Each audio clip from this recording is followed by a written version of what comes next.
Precious. Precious? Wow. Yeah. That's a nice name. You're so beautiful. Oh, really? Are you sure? Yeah. Okay. Bye-bye. See you next time. Come back here. Yeah, bye-bye. Hey guys, welcome back to my channel. This is your girl in the building, and I'm back like I never left. If this is your first time of coming across my channel, you're so much welcome. In this video, I'll be sharing with you what it looked like, being a foreigner in the Philippines, being a black girl in the Philippines. So there are some personal experience that I experienced I'm going to be sharing in this video. Before we proceed, if you have not subscribed to my channel, please do by hitting the red button on your right hand corner and turn on your post notification to all, so whenever I post a new video, you will be notified. So the first one is touching of hair. So when I came to this country, I still have my hair. I just have not cut my hair.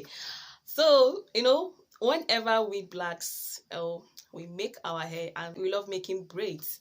The Filipinos, they will like to touch your hair. They will touch your hair and not only touching it, they'll be asking you a lot of questions like, is this your original hair? How do you make that? Okay, so whenever you answer them, no, this is not my original hair, that is extension, they will continue further. They will ask you, how do you make that? Is it painful? If you answer no, it's not painful, they will ask you again, okay, how many hours do you sit down for you to make this hair? Maybe you tell them like 1 hour or so. You'll be like, is it painful? Like whenever we black girls make our braids in this country, most especially any place you go, they'll be touching the hair. They will continue to touch it. If you go to the mall, they'll be dragging the hair like this because they want to know how you make the hair. Their own hair is not like that. They don't make their hair like that. Sometimes they will even come to you and say, oh, how much should you take to make my hair like this? Sometimes let me just try to know if I can actually make the hair for them. But the texture of our hair and their own is quite different. Okay, so they get fascinated with the type of hair we make. If you go to the market and carry braids, they will look at you, they'll be looking at you till you leave that market. Even in the schools, even in the church, like they're so amazed. Like even when the hair is old, they will continue to look at that your hair. Even their male, not only their ladies. So another experience of being a Nigerian in the Philippines is, I call it tricycle questions. Questions like, oh God, anytime we enter tricycles. So for those of you that doesn't know what is tricycle, okay, tricycle is just like a means of transportation, just like a bike in my country. Okay, so whenever you enter a tricycle, they will continue to ask you a question. Sometimes, like, let me just say the truth, sometimes I get irritated with their questions. Like, I'll be like, stop asking me. They ask a lot of questions. Once you enter their tricycle, you'll be like, why do you come to this country? Why do you leave your country? Do you have a boyfriend? Where is your boyfriend? Where is your father? How many are you in your family? How old are you? And guys, Filipinos, they are very good in asking how old are you. Like, it's a common thing for them. Once they see you, if they don't want to ask you anything, the first thing you hear, how old are you? They will ask you questions from the point you entered the tricycle to the point you will get down. You will continue to answer questions. Like sometimes I'll be like, I'll just call them, please Kuya, I'm sick. They'll be like, okay. But if not, hey, they will bombard you with questions. Where are you from? I'm from Nigeria. Nigeria. How many years stay in the Philippines? 4 years. 5? You can understand Tagalog? Kontila. Huh? Kontila. Kontila. Yeah. Good.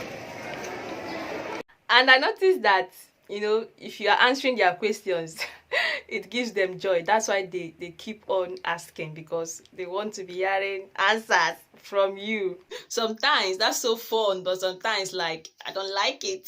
So another one is hard voice. We Nigerians, I don't know for other countries, but we Nigerians, we have this should I say, it's a hard voice. So whenever we are speaking to our fellow brother or our fellow sister, our voice is always high. or maybe whenever we are telling stories, we used to shout, the way we Nigerians used to talk.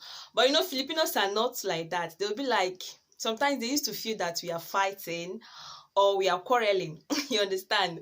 So I remembered one certain time, me and my neighbors, we are having argument over one topic like that.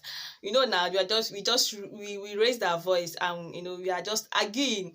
So that night my landlady has to come up and was like, why are you people fighting? You don't fight in my country. You don't do we are like, ma'am, we are not fighting. We are just arguing over a topic. She was not like, is that how you talk?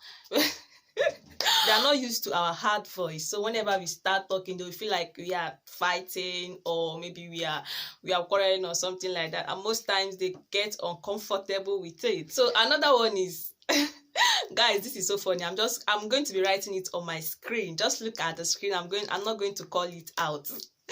Okay, so these people, they like touching our B. I'll just call it B. Okay, so they like touching our B, like, our own B is quite bigger to compare to their own. So whenever they see you at school or at malls, they'll just be looking at you. I've experienced it one certain time in the mall. The lady came to me. She was like, is this your B? Is it natural? I said, yes, it's natural. She was like, is it surgery? I said, no, it's not surgery, it's natural. She will not be like, she's like, should I touch it? I said, okay, you can touch.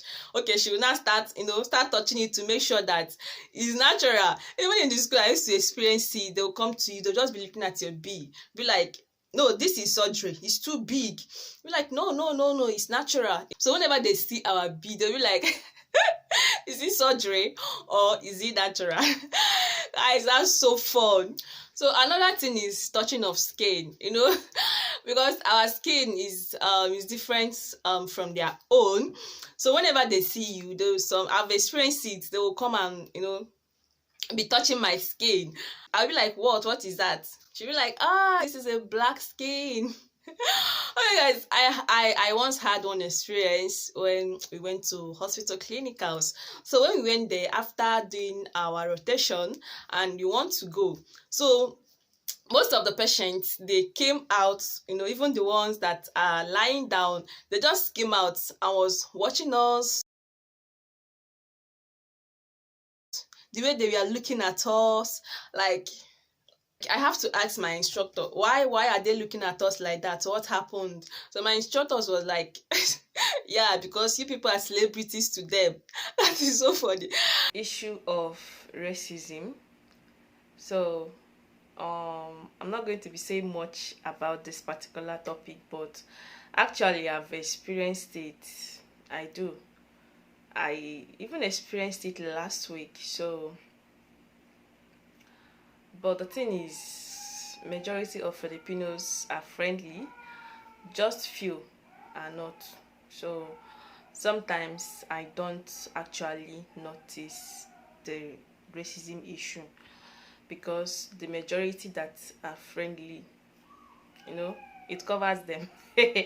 But they are the ones that don't like you, and they have a lot of them that like you. Then as a foreigner, it is very difficult for us to find palm oil in the Philippines.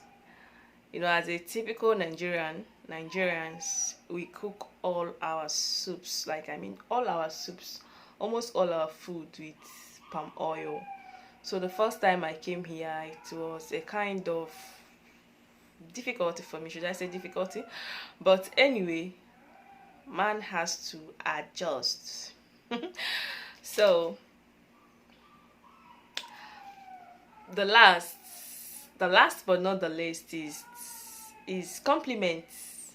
So Filipinos, they compliment a lot of compliment. Like, whenever you are going out as a foreigner, whenever I go out in particular, by the time I'm back, I receive a lot of compliment, like, you are beautiful, maganda.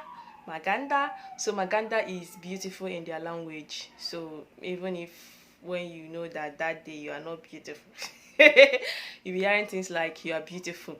So Filipinos compliment a lot, you know, a lot of compliment every day. So unlike in Nigeria we don't compliment like that. It's hard for a fellow Nigerian to come and tell you you are beautiful, you know, without you making up, without you, you know, sometimes you look tattered, but Filipinos, they will always compliment you. I think that is good to emulate. The only time someone can tell you are beautiful in Nigeria is maybe when you have your makeup or when you dress very well going for an occasion. But here in the Philippines, it's not like that. Actually, I don't know if they do compliment other Filipinos the way they compliment foreigners, because me, if I go out a day, by the time I'm back, I am going to receive "you are beautiful" like 50 times before I am back. "You are beautiful." Oh, so Maganda beautiful. Ah, What's your name? precious. Precious? Wow. Yeah. That's a nice name. You're so beautiful. Oh, really? Are you sure? Yeah. Okay. Bye-bye. See you next time. Come back here. Yeah, bye-bye. My customer. She's so beautiful. And she's so cute. Really? Yes. So this is what it looked like, you know, being a Nigerian in another man's country, because, you know, some certain things are quite different from their own. So this is it. This is my own personal experience of being Nigerian in the Philippines.